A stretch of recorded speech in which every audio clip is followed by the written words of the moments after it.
Hello friends, आपका FA education academy में स्वागत करते हैं। दोस्तों, आज मैं बाल विकास का कुछ क्वेश्चन यहाँ सॉल्व कराऊंगा। आप सब लोग अपनी तैयारी को इसी क्रम में, इसी पैटर्न पे जारी रखेंगे। तो आइए शुरू करते हैं। Question number 1। असामान्य व्यवहार करने वाले व्यक्तियों का अध्ययन मनोविज्ञान की जिस महत्वपूर्ण शाखा के अंतर्गत किया जाता है उसे कहते हैं। तो आप लोग खुद आंसर इसको बताएंगे। असामान्य मनोविज्ञान, समाज मनोविज्ञान, सामान्य मनोविज्ञान और पशु मनोविज्ञान।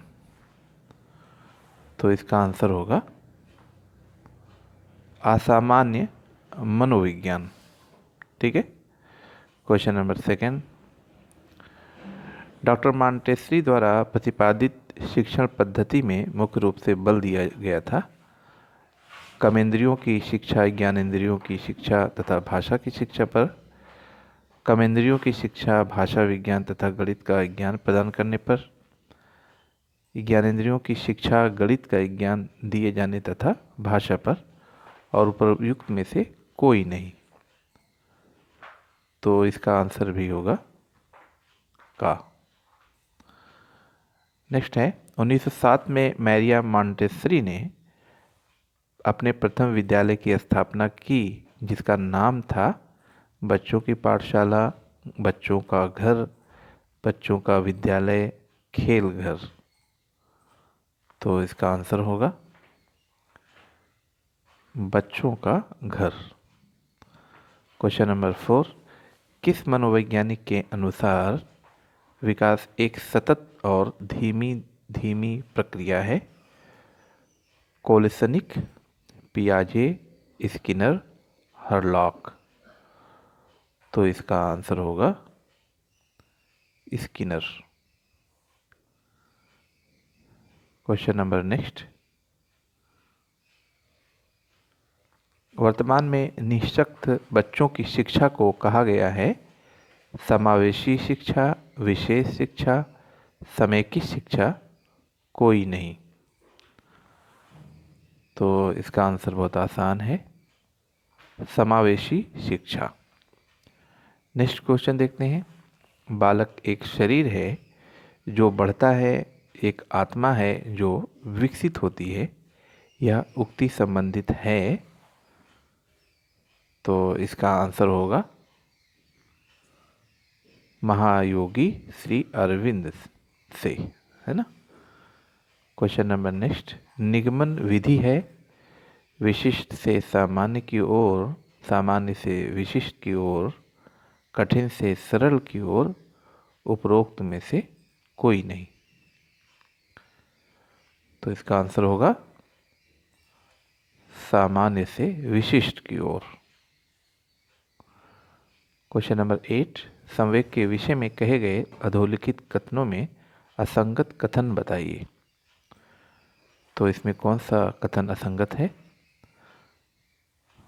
आप लोग इसको पढ़ सकते हैं। संवेग अचानक जागृत होते हैं, संवेग पर पूर्व अनुभव का कोई प्रभाव नहीं पड़ता, बगैर किसी उद्दीपक स्थिति या उसकी संभावित काल्पनिक अवस्था की अनुपस्थिति में संवेग नहीं जागृत हो सकते, संवेग व्यक्ति की शारीरिक, मानसिक, विलोडित यानी स्टोर्ड अप अवस्था है। तो इसमें आपको सही क्या लगेगा? संवेग पर पूर्व अनुभव का कोई प्रभाव नहीं पड़ता है। ठीक है, बाकी सही है। सिर्फ यही एक असंगत कथन है, संवेग पर पूर्व अनुभव का कोई प्रभाव नहीं पड़ता है। ठीक है, बाकी सब सही है। नेक्स्ट क्वेश्चन देखते हैं। इसी को थोड़ा एक्सप्लेन किया गया है यहाँ पर। संवेग के जागृत होने के लिए किसी उद्दीपक या उससे संबंधित पूर्व अनुभव का होना आवश्यक होता है।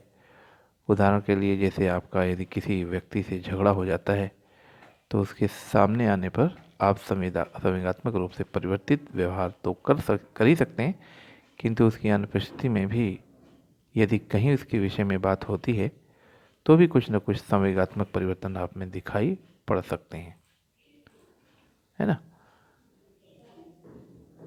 क्वेश्चन नंबर 9, किसी शिक्षक को जानकारी मिलती है कि उसकी कक्षा का छात्र गौरव क्रिकेट के खेल में महत्वपूर्ण योग्यता का प्रदर्शन करता है, अतः अध्यापक के द्वारा छात्र को समझाया जाना चाहिए कि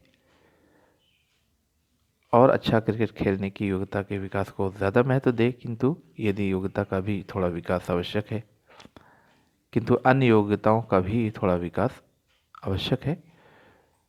केवल अच्छा क्रिकेटर खेलने के लिए प्रोत्साहित करना चाहिए, केवल पढ़ाई की तरफ ध्यान देने का निर्देश दिया जाना चाहिए।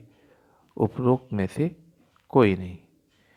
ठीक है, उपयुक्त में कोई नहीं, तो इसका आंसर होगा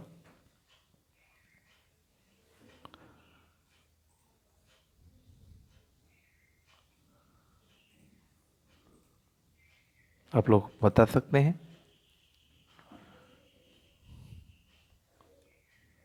और अच्छा क्रिकेट खेलने की योग्यता के विकास को ज़्यादा महत्व दें, किंतु अन्य योग्यताओं का भी थोड़ा विकास आवश्यक है। क्वेश्चन नंबर 12 देखते हैं। शिक्षण प्रक्रिया में निम्नलिखित में से किसका भली प्रकार ध्यान रखना चाहिए? विद्यार्थियों की सक्रिय सहभागिता का, अनुशासन और नियमित उपस्थिति का, गृह कार्य की जांच में लगन का, विषय वस्तु के कठिनाई स्तर का। तो इसका सही आंसर होगा विद्यार्थियों की सक्रिय सहभागिता का। ठीक है, तो इस तरीके से मैंने 12 क्वेश्चन कवर किए। आप सब लोगों ने उसको पढ़ा, और अगर समझ में नहीं आता तो आप कमेंट कर सकते हैं। और जो स्टूडेंट नए हैं, आप मेरे चैनल को सब्सक्राइब करें, और जो मेरा वीडियो पसंद करते हैं वो लाइक और शेयर ज़रूर करें। तो आपने मेरा लास्ट तक वीडियो देखा, इसके लिए बहुत बहुत धन्यवाद।